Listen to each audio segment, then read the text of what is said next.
Hello मेरे dear, आप लोगों को वेलकम करता हूं यूट्यूब चैनल नर्सिंग ज्ञान में। और आप लोगों को पता है कि आपका जो है कंटिन्यू प्रतिदिन पढ़ाई चल रहा है। और ऐसे में अगर आप लोग मेहनत नहीं करेंगे, रिवीजन नहीं करेंगे, पिछला जो भी वीडियो दिया गया है, प्लेलिस्ट बना दिया गया है, कोई भी दिक्कत है जाके प्लेलिस्ट में कंटिन्यू सीरियल वीडियो को देखते जाइए, आपको कोई दिक्कत नहीं होगा। चैप्टर वाइज वीडियो नंबर सब लिखा गया है, आप पकड़ लीजिएगा। बाकी मैं यहाँ पर बता दूँ, मेंटल हेल्थ का आज लेकर आए हैं। आज तो होना चाहिए चाइल्ड हेल्थ का, चूँकि आज चौथा दिन है इस सप्ताह का और लास्ट सब्जेक्ट होना चाहिए, बट बीच में एक दिन सेकेंड ईयर का नहीं हुआ था तो थोड़ा सा एक दिन आगे बढ़ जाएगा, ठीक है। यानी कल तक आपका चलेगा सेकेंड ईयर का।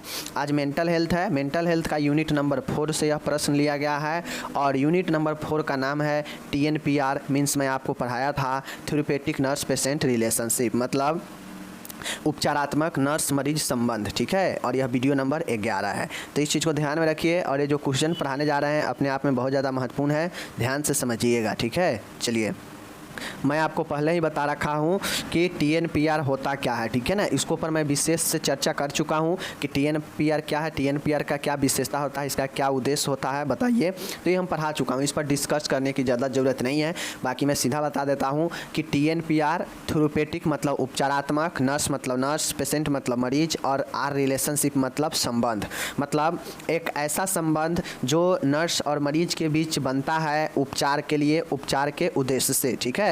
तो उसी को हम लोग TNPR कहते हैं। बस सीधा समझिए, समझ गए। चलिए आगे चलते हैं। नेक्स्ट है नर्स रोगी संबंध की अवस्था। अब आपसे नेक्स्ट क्वेश्चन क्या पूछेगा, एक तो ये पूछेगा कि नर्स मरीज संबंध को जो है परिभाषित करे, तो पहले ही बता चुका हूँ। उसका विशेषता लिखे तो वो भी बता चुका हूँ। अब हम लोग ये पढ़ेंगे कि ये जो नर्स पेशेंट रिलेशनशिप है इसके कितने फेज होते हैं, फेज को बताना है, मीन्स स्टेप को बताना है, मीन्स चरण को बताना है, कंपोनेंट या घटक को बताना है, जो भी कहिए, यह जो है आपको बताना है, ठीक है। तो नर्स पेशेंट रिलेशनशिप के बीच कौन कौन से फेज अवस्था होते हैं, चलिए इसको हम देखते हैं। मेरे डियर, आपके सामने में है नर्स रोगी संबंध की अवस्था, phase of nurse patient relationship, okay. उपचारात्मक नर्स रोगी संबंध की विभिन्न अवस्थाएं निम्नलिखित है। अब जो नर्स और जो मरीज के बीच जो संबंध होगा वह निम्नलिखित होगा, जो नीचे दिए गए हैं। पहला है पूर्व अंतःकरण पूर्व अंतःकरण, ठीक है ना, पूर्व अंतःक्रिया चरण, ठीक है। पूर्व अंतःक्रिया चरण, प्री इंटरेक्शन फेज, इंग्लिश में याद रखिए, प्री इंटरेक्शन फेज मतलब पूर्व अंतःक्रिया, ठीक है। ये पहला फेज होता है, मतलब काम करने से पहले का जो चरण होता है उसी को पूर्व अंतःचरण क्रिया कहते हैं, ठीक है। यह अवस्था मतलब यह फेज नर्स व रोगी के मध्य वास्तविक संपर्क से, ठीक है ना, पहले ही शुरू हो जाती है। मतलब ये जो पूर्व अंतःक्रिया चरण होता है यह नॉर्मली तौर पे कहा जाए तो यह नर्स के लिए जो है यह चरण बहुत महत्वपूर्ण होता है। क्यों? क्योंकि नर्स अपने आप को यहाँ पे पेशेंट से सामना करने के लिए, पेशेंट से जो है पेशेंट को कैसे देखभाल करना है, स्वयं को कैसे जो है भय से दूर भगाना है, अपने अंदर की जो भी कमी है उसको दूर करना है, इसलिए जो है इस चरण में नर्स के लिए इम्पोर्टेंट होता है। और पूर्व इंटरेक्शन फेज में ज़्यादातर जो रिस्पॉन्सिबिलिटी होता है वह नर्स के लिए होता है कि नर्स खुद को कैसे देखभाल करेगी, ठीक है, स्वयं को कैसे जो है रोगी से देखभाल करेगी, भय को अपने में कैसे कम करेगी यानी डर को, और अपने अंदर की जो भी कमियां हैं उसको कैसे दूर करती है, इसके लिए यह चरण को अपने काम में लेती है, ठीक है। यह नॉर्मली कहा जाए तो यह नर्स और रोगी के मध्य जो वास्तविक संपर्क होता है, मतलब रियल जो कॉन्टैक्ट होगा वह उससे पहले ही शुरू हो जाता है, जहाँ पे नर्स अपने आप को तैयार करने के लिए इस चरण में काम करती है, पूर्व अंतः चरण में, ठीक है। जो नर्स जो है मरीज से मिलने से पहले जो चरण होगा वह पूर्व होगा, अंतःक्रिया चरण होगा, प्री इंटरेक्शन फेज होगा, ठीक है। इसमें निम्न कार्य करती है। अब इसमें जो नर्स होती है ना वह अपने लिए क्या क्या काम करती है इस चरण में देख लीजिए। जैसे स्वयं का निरीक्षण व मूल्यांकन करना कि अपने अंदर कितना कैपेबिलिटी है, हम पेशेंट को हैंडल कर सकते हैं या नहीं कर सकते हैं, तो वह अपने स्वयं का निरीक्षण और मूल्यांकन करती है इस चरण में। स्वयं के बारे में समझती है, सेल्फ अंडरस्टैंडिंग करती है, ठीक है, क्योंकि स्वयं के समझना भी एक कला होता है। स्वयं के भय, अंधविश्वास व दुर्घटनाओं से दूर हटाती है, ठीक है। उसके बाद है आपका यहाँ पे स्वयं में आत्मविश्वास सेल्फ कॉन्फिडेंस बढ़ाती है और पूर्वाग्रह मतलब किसी भी चीज़ को पहले ही जो है जज कर लेना प्रीजुडिस रिमूव करती है। तो इस चीज़ को यह क्या करती है, हटाती है। तो ये सब जो है एक नर्स के द्वारा पेशेंट के मिलने से, पेशेंट के वास्तविक संपर्क से पहले जो है नर्स खुद को तैयार करती है पेशेंट के लिए। तो यह पूर्व अंतःचरण क्रिया होता है और इसमें नर्स के द्वारा ये सब कार्य जो है किए जाते हैं। क्या क्या किए जाते हैं? निरीक्षण और मूल्यांकन करना स्वयं का, स्वयं को समझना, अंधविश्वास भय से दूर हटना, स्वयं को आत्मविश्वास बढ़ाना, पूर्वाग्रह मतलब पूर्वानुमान लगाना कि ये काम नहीं होगा, ऐसे को छोड़ना, मरीजों से संबंधित जानकारी को एकत्रित करना, यह पूर्व अंतःचरण क्रिया में ही होता है। ठीक है, नेक्स्ट यहाँ पे देखिएगा आप लोग अपने स्वास्थ्य दल के अन्य सदस्यों की सलाह लेना। ठीक है ना, क्योंकि जो भी हॉस्पिटल होता है तो उसमें जो भी वार्ड होगा, जिस भी विभाग का डिपार्टमेंट होगा, उसमें अलग अलग स्टाफ होते हैं। ठीक है ना, जैसे वार्ड बॉय होगा, नर्स खुद होगी और कोई भी नर्स हो सकता है, उसके बाद डॉक्टर होते हैं, जूनियर डॉक्टर होते हैं। तो अपने स्वास्थ्य दलों से जो है सलाह लेती है। ठीक है, अंतःक्रिया चरण के लिए अपने लक्ष्यों को निर्धारित करती है कि किन काम के लिए वह जो है यह फेज शुरू कर रही है, तो वह लक्ष्य को निर्धारित करती है।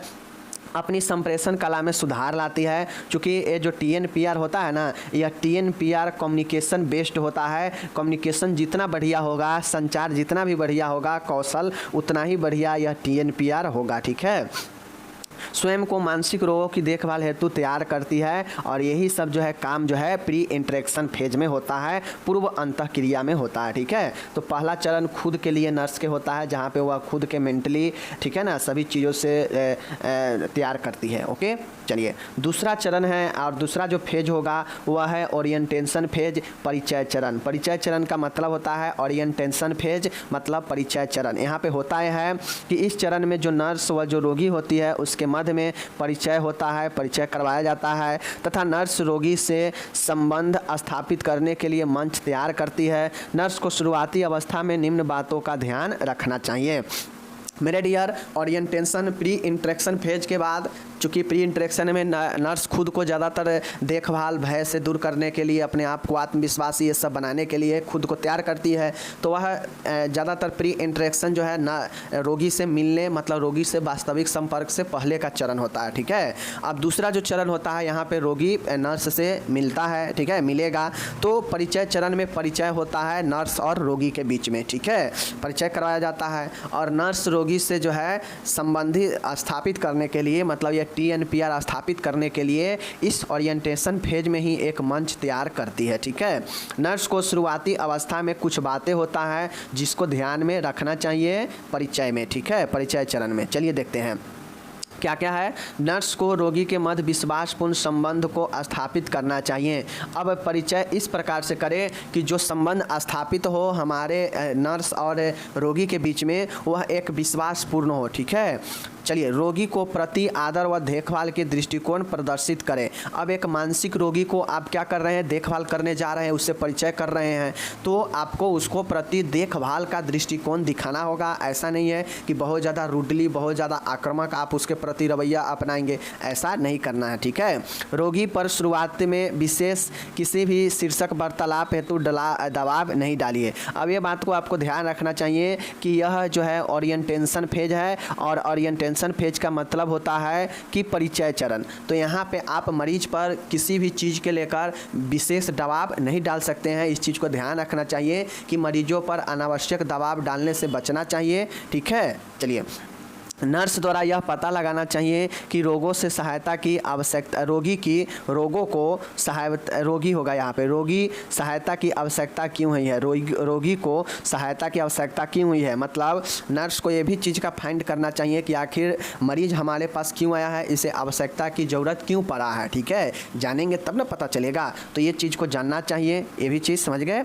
नेक्स्ट हम लोग यहाँ पर देखेंगे अब मेरे डियर कि रोगी की जानकारी द्वारा समस्याओं को पता लगाकर अपने लक्ष्य निर्धारित करेंगे। अब मान गए किसी व्यक्ति में डिप्रेशन आ रहा है, तो जब पेशेंट हमारे पास आएगा, हम उससे संबंध बनाने के लिए परिचय करेंगे, तो हम इस चीज़ को जानेंगे कि आखिर पेशेंट को ज़रूरत क्यों पड़ गया है या क्यों अस्पताल में आया है, क्योंकि हम ये तो जान नहीं रहे हैं कि पेशेंट में क्या प्रॉब्लम है, क्या हो रहा है, तो जानेंगे। और जानने के बाद ये हम करेंगे कि पहले हम उसके जानकारी, समस्या को जानकारी पता लगा लेंगे और उसके बाद तब हम अपना लक्ष्य निर्धारित करेंगे कि हमको अब क्या करना है। ठीक है, इस चरण में अभिप्रेरण, संप्रेषण व विश्वास का वातावरण तैयार करना चाहिए। अब ये जो चरण होता है, इस चरण में क्या करना चाहिए? अभिप्रेरण मतलब मोटिवेट का, कम्युनिकेशन का, और फैथ मतलब विश्वास का वातावरण तैयार करना चाहिए। मतलब इस चरण में जो ओरिएंटेशन चरण में ही आपको पेशेंट को इस प्रकार से गाइड करना होगा, परिचय करना होगा कि आपको इसी चरण में आप उसे मोटिवेट करें।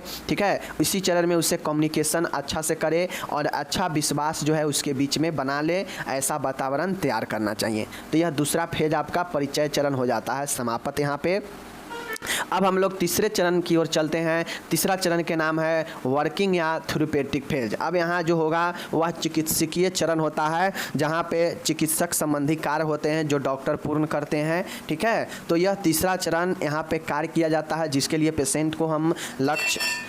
पेशेंट का लक्ष्य हम रखे हैं। पेशेंट को जो भी चीज़ हमें कार्य करना है उसके लिए हम कार्य यहाँ पे शुरू करते हैं, अथवा चिकित्सीय चरण यहाँ पे थेरेप्यूटिक फेज शुरू होता है, उपचार का चरण शुरू होता है, तीसरा फेज। ठीक है, तीसरा चरण में देखिएगा, इस चरण में चिकित्सा संबंधी कार्य पूर्ण किए जाते हैं। अब ये जो तीसरा फेज होता है, इस तीसरा फेज में नाम ही है वर्किंग या थेरेप्यूटिक फेज, तो यहाँ पे चिकित्सीय संबंधी कार्य पूर्ण किए जाते हैं। ओके, इस चरण में उद्देश्यों को पूरा करने के लिए सक्रियता से काम करते हैं। अब इस चरण में होता यह है कि जो भी उद्देश्य रखा गया है कि पेशेंट को क्या समस्या है, उसके समस्या के अनुसार उद्देश्य लक्ष्य रखा गया है, तो उस लक्ष्य को पूरा करने के लिए एक्टिव रूप में, सक्रियता रूप में काम करते हैं। इस चरण में निम्नलिखित कार्यों को पूरा किया जाता है। अब ये जो थेरेप्यूटिक या वर्किंग फेज है, यहाँ पे कौन कौन से काम को पूरा किया जाता है देख लीजिए। जैसे पेशेंट के समस्याओं को हल करना, ठीक है, विश्वास और संपर्क को कायम रखना, बनाए रखना, रोगी की अंतर्दृष्टि और वास्तविकता के ज्ञान को प्रोत्साहित करना, मतलब रोगी के अंदर उसके स्वास्थ्य के प्रति कैसा नज़रिया है और उसको रियलिटी का कैसा ज्ञान है, इस चीज़ को प्रोत्साहित करना, उसके अंदर खुद के प्रति, खुद के स्वास्थ्य के प्रति जो है अच्छा माहौल बनाना और उसके रियलिटी ज्ञान, नॉलेज को प्रोत्साहन देना, ये यहाँ पे होता है। चूँकि जो भी मानसिक रोगी होता है तो उसको ज़्यादातर जैसे ही किसी को मानसिक समस्या हो जाता है तो उस व्यक्ति में इंसाइट, अंतर्दृष्टि की क्षमता समाप्त हो जाता है। मतलब वह अपने अंदर के रोगों को, अपने अंदर के मानसिक स्थितियों को समझना खो देता है। ठीक है, और वह वास्तविकता से दूर हटने लगता है, रियलिटी से दूर हटने लगता है और वह ज़्यादातर इमेजिन पर, कल्पनाओं पर काम जो है ध्यान देने लगता है। तो रोगी को इस चरण में अंतर्दृष्टि और वास्तविकता के ज्ञान को बढ़ाना चाहिए, प्रोत्साहित देना चाहिए। ठीक है, क्योंकि यह चिकित्सीय चरण है। नेक्स्ट है, यहाँ पे देखिएगा कि उद्देश्यों को प्राप्त करने के लिए किए गए काम का निरंतर मूल्यांकन करना चाहिए। अब आप अपने उद्देश्य, आप अपने लक्ष्य तक पहुँच रहे हैं या नहीं पहुँच रहे हैं, इसके लिए आपको निरंतर कंटिन्यू आपको एवेल्युएशन, मूल्यांकन भी करते रहना चाहिए। ठीक है, रोगी को आत्मनिर्भरता तथा निर्णय करने की योग्यता के लिए प्रोत्साहित करना, ठीक है, तथा रोगी को आत्मनिर्भर, सेल्फ जो है डिपेंडेंट और निर्णय लेने के योग्यता को प्रोत्साहित करना चाहिए। मतलब पेशेंट को इस प्रकार से जो है हम उसे मोटिवेट करेंगे, प्रमोशन देंगे कि वह सेल्फ डिपेंडेंट बने और वो निर्णय डिसाइड लेने में जो है उसको कोई दिक्कत ना हो, ऐसा योग्यता उसके अंदर बनाएंगे। क्योंकि जो भी मानसिक रोगी होता है तो वह खुद के बातों से निर्णय नहीं ले पाता है, वह उसको आत्मनिर्भरता जो होना चाहिए वह ख़त्म हो जाता है। तो ऐसे में इन सब चीज़ों को योग्यता उसके अंदर बनाने के लिए उसे प्रोत्साहित करेंगे ताकि वह अपना निर्णय खुद से ले सके, आत्मनिर्भर हो सके। ठीक है, तो ये चीज़ ध्यान में रखिएगा। थेरेप्यूटिक चरण में ही सब ना होगा, उसके उपचार के लिए जो जो बेहतर होगा किया जाएगा, बताया जाएगा। तो ये सब कार्य और उपचार में होने वाला कार्य है। ठीक है, चलिए। एंड चौथा है समापन चरण, जिसको टर्मिनेशन फेज कहते हैं। तो आपको यही 4 फेज याद रखना है। मात्र इसमें 4 ही फेज है। चारों फेज का कार्य आपको जरूर लिखना पड़ेगा कि चारों फेज में क्या क्या, किस फेज में क्या होगा। ठीक है, चलिए बताते हैं। यह TNPR अंतिम चरण है। इसमें निम्नलिखित बातों को शामिल जो है किया है। ठीक है, अब ये जो है थेरेपेटिक नर्स पेशेंट मतलब नर्स और मरीज के बीच का यह अंतिम चरण होता है, जहाँ पे अलग अलग जो है बातों को ध्यान में रखनी चाहिए। ठीक है, कैसे? संबंध के समाप्त होने के विषय में भावनाएं जानना, मतलब अब पेशेंट को हम थेरेपेटिक फेज से आगे आ चुके हैं, पेशेंट को इलाज कर चुके हैं, तो समापन चरण में जब जाएंगे तो मरीज से उसके भावना, उसके इमोशन को जानेंगे कि यह संबंध स्थापित हो रहा है तो क्यों हो रहा है, आपको इससे पहले क्या किया गया था, उसको भावना, इमोशन को जानना। ठीक है, रोगी व नर्स दोनों के बीच परस्पर बातचीत के दौरान हुए अनुभवों को बांटना। अब जैसे ही टर्मिनेशन फेज आएगा, जहाँ पे सारा संबंध ख़त्म होगा, समापन होगा, तो यहाँ पे नर्स और मरीज के जो एक्सपीरियंस रहा है, अनुभव रहा है बातचीत का, उस दौरान के अनुभवों को दोनों के बीच में शेयर करना, बांटना, यह जो है टर्मिनेशन फेज में होता है। ठीक है, उसके भावना जानना। ठीक है, बातचीत के दौरान हुए अनुभवों को बांटना, लक्ष्यों के प्राप्ति के विकास का मूल्यांकन करना। अब जो लक्ष्य हम रखा था, उस लक्ष्य में कितना विकास हुआ है, कितना सफलता मिला है, इसका मूल्यांकन, एवेल्युएशन करते रहना। ठीक है, नेक्स्ट यहाँ पे देखिएगा, रोगी की भावी योजना, अनुकूल नीतियों व जीवन शैली के विषय में जांच करना। अब रोगी के आने वाला कौन कौन से काम है, उसका अनुकूल मतलब कौन कौन से नियम है उसके जीवन का, लाइफ स्टाइल, इन सभी के बारे में जांचना, यह समापन चरण में होता है। जब समापन संबंध का समाप्ति होता है तो वहाँ पे नर्स जो होती है रोगी के आगे के समय, उसके अनुकूल नीतियों मतलब आदत और उसके जीवन शैली के बारे में जांचती है। ठीक है, चलिए, निकट भविष्य में थेरेपी आवश्यकताओं की पूर्ति के लिए प्रक्रिया का निर्धारण जो है करती है। अब आने वाला भविष्य में अगर पेशेंट को किसी भी प्रकार से थेरेपी की आवश्यकता हो तो उसके पूर्ति के लिए प्रक्रिया का निर्धारण इसी समापन चरण में हो जाता है। चूँकि नर्स जानती है, डॉक्टर जानते हैं कि पेशेंट को संबंध स्थापित हुआ है तो आगे इसको जो है थेरेपेटिक उपचार दिया ही जाएगा। तो ऐसे में अगर कोई भविष्य में थेरेपी दिया जाना होगा तो इसके प्रक्रियाओं को पहले ही निर्धारित कर लिया जाता है कि हाँ, आगे पेशेंट को थेरेपी चलेगा, मनोचिकित्सक चलेगा, जो कि अलग अलग थेरेपी है, आप लोग आगे देखेंगे। ठीक है, तो इस प्रकार से 4 चरण याद रखना है। TNPR का 4 फेज होता है, 4 चरण होता है। पहला इंटरेक्शन, पूर्व अंतःक्रिया होता है। दूसरा होता है ओरिएंटेशन, परिचय चरण। तीसरा होता है वर्किंग या थेरेपेटिक फेज, चिकित्सीय कार्य चरण। और चौथा होता है टर्मिनेशन मतलब समाप्ति या समापन चरण। तो ये 4 फेज, चारों फेज में क्या क्या होता है आप लोग लिख लीजिएगा और आपका क्वेश्चन यहाँ पे कंप्लीट हो जाएगा।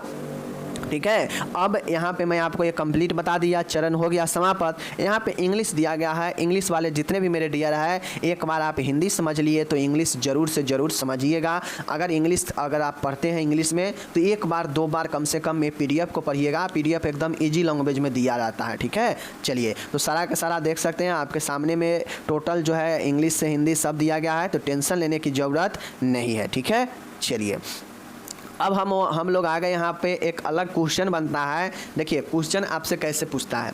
क्वेश्चन पूछेगा कि TNPR को परिभाषित करें। ठीक है, उपचारात्मक नर्स मरीज रोग को जो है परिभाषित करें, पहला क्वेश्चन 2 नंबर में। ठीक है, दूसरा क्वेश्चन इसी में पूछेगा कि थेरेपेटिक नर्स मरीज संबंध के चरण घटक या चरण को बताए, दूसरा प्रश्न। ठीक है, जो आपको 5 नंबर का हो सकता है। ठीक है, एंड इसी में तीसरा क्वेश्चन होगा, यह दे दीजिए A नंबर, A में ही यह तीनों क्वेश्चन होगा। ठीक है, अब तीसरा क्वेश्चन होगा, वह तीसरा क्वेश्चन अभी हम जा रहे हैं पढ़ाने, जिसको कहा जाता है कि बैरियर ऑफ TNPR मतलब थेरेपेटिक नर्स पेशेंट के बीच में कौन कौन से बाधा आता है, वह बाधा को बताए, रुकावट को बताए। ठीक है, तो यह तीसरा क्वेश्चन होगा और यह आपको 3 नंबर में पूछेगा, तो इस हिसाब से आपके टोटल 10 नंबर हो जाते हैं। ठीक है, तो आप लोग इसको पढ़िएगा। ठीक है, तो चलिए, अब हम आपको यहाँ पे बैरियर्स बताते हैं, बाधा बताते हैं कि नर्स पेशेंट के संबंध बनाने में क्या क्या बाधा उत्पन्न हो सकता है। अब आप लोग दिमाग लगा के आप फेज पढ़ लिए तो फेज में क्या क्या काम होगा वो चीज़ों को भी जान गए, तो आप दिमाग लगाइए कि ये जो संबंध बनता है, इस संबंध में फेज में कौन कौन से ऐसे चीज़ें हैं जिसके चलते क्या होगा, रुकावट पैदा आएगा, बाधा आएगा, बैरियर आएगा, तो उसी को हमको लिखना है तो मैं यहाँ पे एक चीज़ क्लियर कर देता हूँ, चाहे आपसे कम्युनिकेशन का बैरियर पूछे या फिर आपको टीएनपीआर का आपको बैरियर पूछे, ठीक है ना, मतलब कम्युनिकेशन मतलब संचार का बाधा पूछे, क्योंकि हम लोग को कम्युनिकेशन आगे पढ़ना है इसी चैप्टर में, कम्युनिकेशन टॉपिक जो कि फर्स्ट ईयर में भी आप पढ़े थे, सेकेंड ईयर में भी पढ़ना है। तो फर्स्ट ईयर में जो कम्युनिकेशन था वही सेम मेंटल हेल्थ में सेकेंड ईयर में भी इसी सब्जेक्ट में पढ़ना है, तो पढ़ेंगे। तो आप लोग को चाहे कम्युनिकेशन का बाधा पूछ ले, कम्युनिकेशन स्किल का बाधा पूछ ले या फिर टीएनपीआर का बाधा पूछ ले, दोनों का बाधा पूछेगा तो दोनों का बाधा के लिए यही जो हम पढ़ाने जा रहे हैं यही आपका आंसर हो जाएगा। बस ध्यान ये रखिएगा कि इस कम्युनिकेशन के जगह पर आपको टीएनपीआर लिखना है, इस संप्रेषण के जगह पर, ठीक है ना, इस संप्रेषण के जगह पर नर्स मरीज संबंध में उत्पन्न बाधा लिखना है, ठीक है। तो ये चीज़ ध्यान में, ऐसा नहीं है कि टीएनपीआर का पूछेगा तो वहाँ भी आप कम्युनिकेशन का बैरियर ही लिख दीजिएगा, तो ये गलत वो समझ जाएगा कि वो बच्चा दिमाग लगा दिया है, ये रटाए वाला है। तो मैं आपको पहले ही कह देता हूँ कि अगर टीएनपीआर में बाधा पूछेगा, मतलब नर्स मरीज के संबंध में बाधा पूछेगा, तो आप हेडिंग क्या देंगे, नर्स मरीज में उत्पन्न बाधा या रुकावट निम्नलिखित होते हैं, और फिर आप आगे लिखते चलेंगे, समझ गए। चलिए इंग्लिश में लिखेंगे तो बैरियर इन टीएनपीआर मतलब थेरेपेटिक नर्स पेशेंट रिलेशनशिप, ठीक है। चलिए देखिए, थेरेपेटिक या संप्रेषण में आने वाला जो बाधा है निम्नलिखित होते हैं, समझ गए, आपको भी ऐसे हेडिंग देना है। अब यहाँ पे निम्नलिखित जो बाधा या रुकावट होगा वह पहला रुकावट होगा भाषा से संबंधित, ठीक है। जैसे भाषा से संबंधित बाधाएं, लैंग्वेज रिलेटेड बैरियर। अब लैंग्वेज रिलेटेड बैरियर कैसे होता है देख लीजिए, इसमें तकनीकी भाषा का प्रयोग या त्रुटिपूर्ण भाषा के प्रयोग से समस्या हो सकती है तथा गलत जो है व्यक्ति के अंदर टीएनपीआर के संबंध में जो है रुकावट पैदा हो सकता है, ठीक है। देखिए आपको मैं पहले ही बता दिया कि यह टीएनपीआर और कम्युनिकेशन दोनों के लिए यह बाधा सेम होगा, ठीक है। जहाँ जहाँ यहाँ पे कम्युनिकेशन दिया है वहाँ वहाँ आपको टीएनपीआर दे देना है, ठीक है। अब बाकी अगर कम्युनिकेशन के बाधा पूछेगा तो सेम यही हो जाएगा कम्युनिकेशन वाले में, तब कोई चेंज नहीं होगा, ठीक है। चलिए अब मैं आपको यहाँ पे बता देता हूँ, निम्नलिखित जो बाधा होता है उसमें पहला बाधा भाषा से संबंधित होता है। जैसे समझिए कि मरीज जो है आपको बंगाली बोलता है, ठीक है, मरीज बंगाली बोल रहा है और हम काम कर रहे हैं हिंदी भाषी क्षेत्र में, तो होगा क्या कि नर्स मरीज के बीच जो संबंध स्थापित करने में जो रुकावट होगा, जो बाधा उत्पन्न होगा, वह कौन सा होगा, भाषा जो है बाधा उत्पन्न करेगा, क्योंकि ना हम उसके भाषा को समझ रहे हैं और ना वो हमारी भाषा को समझेगा, तो इससे संबंध स्थापित होने में क्या होगा, समस्या उत्पन्न होगा। तो इससे जो है हम लोग क्या कहेंगे कि भाषा संबंधी बाधा या भाषा संबंधी रुकावट, ठीक है, पहला हो गया। चलिए दूसरा है भावनात्मक या मानसिक बाधा, मेंटल या इमोशनल रिलेटेड बैरियर। अब संबंध स्थापित करने में आपको मानसिक और भावनात्मक रूप से निम्नलिखित बाधा जो है उत्पन्न हो सकता है, क्योंकि जो पेशेंट है अगर वह इमोशनली और मेंटली अगर प्रॉब्लम में है तो मरीजों को संबंध स्थापित करने में नर्स से क्या होगा, दिक्कत होगा, ठीक है, समस्या आएगा। तो भावनात्मक और मेंटली बैरियर होता है जो कि निम्नलिखित होता है। चलिए बताते हैं। पहला है लापरवाही। लापरवाही का मतलब होता है कि अगर मान गए कि लापरवाही पेशेंट के अंदर या नर्स के अंदर अगर लापरवाही है, मेंटली वह लापरवाही है, तो कहीं ना कहीं वह उसके बीच संबंध नहीं हो पाएगा, ठीक है। अगर व्यक्ति को बहुत ज़्यादा भय और डर है, यह दोनों के कंडीशन में होगा, या नर्स के हो या मरीज को हो। अगर मरीज को लापरवाही रहेगा या नर्स लापरवाही रहेगा तो दोनों से में से कोई भी लापरवाही होगा तो संबंध स्थापित नहीं होगा, रुकावट आ जाएगा। अगर दोनों में से किसी को अगर भय या उद्वेग है तो भी जो है क्या होगा, नहीं हो पाएगा, नहीं जो है स्थापित हो पाएगा संबंध, ठीक है।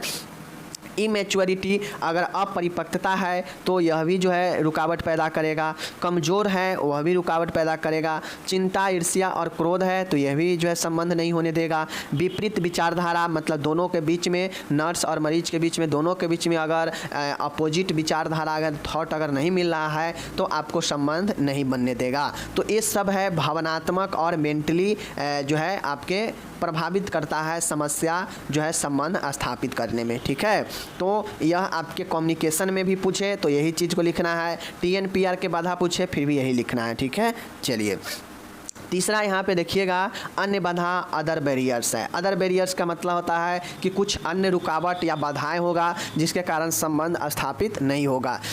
देखिए यहाँ पे संप्रेषण दिया है, तो अगर संप्रेषण के लिए पूछेगा तो ये ठीक है, संप्रेषण लिखेंगे। लेकिन अगर TNPR जो है थेरेपेटिक नर्स पेशेंट रिलेशनशिप के बारे में पूछेगा बाधा, तो यहाँ पे आपको नर्स मरीज जो है संबंध के बारे में लिखना पड़ेगा। यहाँ पे लिखना पड़ेगा नर्स मरीज संबंध में होने वाले अन्य बाधाएं निम्नलिखित है। कौन कौन बाधाएं हैं? पहला है ज्ञान इंद्रियों के विकार। अगर आपको ज्ञान इंद्रिया है, उसमें किसी भी तरह के डिसऑर्डर है, उसमें किसी भी तरह के विकार है, तो उस ज्ञान इंद्रिया जो है आपको बाधा उत्पन्न करेगा संबंध स्थापित करने में।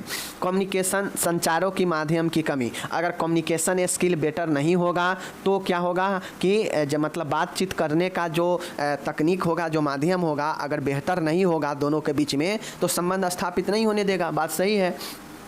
NPR नर्स पेशेंट रिलेशन, मतलब NPR में विश्वास की कमी कि इसमें से क्या होगा, कुछ नहीं होगा, ये हो। अगर विश्वास की कमी होगा तो वास्तव में रुकावट पैदा करेगा। ठीक है। नेक्स्ट यहाँ पे देखिएगा वातावरण का प्रभाव, मतलब इन्वायरमेंट का भी इफेक्ट पड़ता है संबंध स्थापित करने में। समय का अभाव, अगर समय कंप्लीटली नहीं है तो यह भी व्यक्ति को प्रभावित करता है और संबंध स्थापित नहीं होने देगा, बाधा उत्पन्न होगा। आलोचना का भय, आपको ये इसका डर रहता है कि हमको कोई क्रिटिसाइज करेगा, आलोचना करेगा, तो आप कहीं ना कहीं भय जो है आपको संबंध स्थापित नहीं करने देगा, बाधा उत्पन्न करेगा। तो ये सब जो है अन्य बाधा है जिसके कारण व्यक्ति के अंदर संबंध स्थापित होने में कठिनाइयाँ होगा या रुकावट आएगा। तो इस प्रकार से हमारा यहाँ पे समाप्त हो गया। ठीक है। चाहे आपको कम्युनिकेशन का बाधा पूछे या TNPR का बाधा बैरियर पूछे, रुकावट पूछे, आपको इसी को लिखना है, बस कॉमन सा दिमाग लगाना है। तो कम्युनिकेशन का पूछ रहा है तो कम्युनिकेशन का यूज करेंगे वर्ड, अगर बैरियर TNPR का पूछ रहा है तो TNPR का उपयोग करेंगे। ठीक है ना। तो ये सारे के सारे चीज़ मैंने आपको आज TNPR का फेज भी बता दिया और TNPR का और कम्युनिकेशन दोनों का रुकावट यानी बाधा भी मैंने यहाँ पे बता दिया। ठीक है। अब आपका TNPR यहाँ पे क्वेश्चंस हो गया समाप्त। एक लॉन्ग क्वेश्चन बनता है यहाँ से जो कि हो गया समाप्त। समझ गए। अब हम लोग अगले दिन पढ़ेंगे कम्युनिकेशन के बारे में, संप्रेषण के बारे में, जो आप लोग फर्स्ट ईयर में भी पढ़े हैं, तो उसको ये क्लास में हम लोग निपट लेंगे। ओके। चलिए बाकी मिलेंगे अगले वीडियो में। आप अपना ख्याल रखिएगा। PDF डिस्क्रिप्शन में मिल जाएगा, डाउनलोड करके पढ़िएगा। धन्यवाद।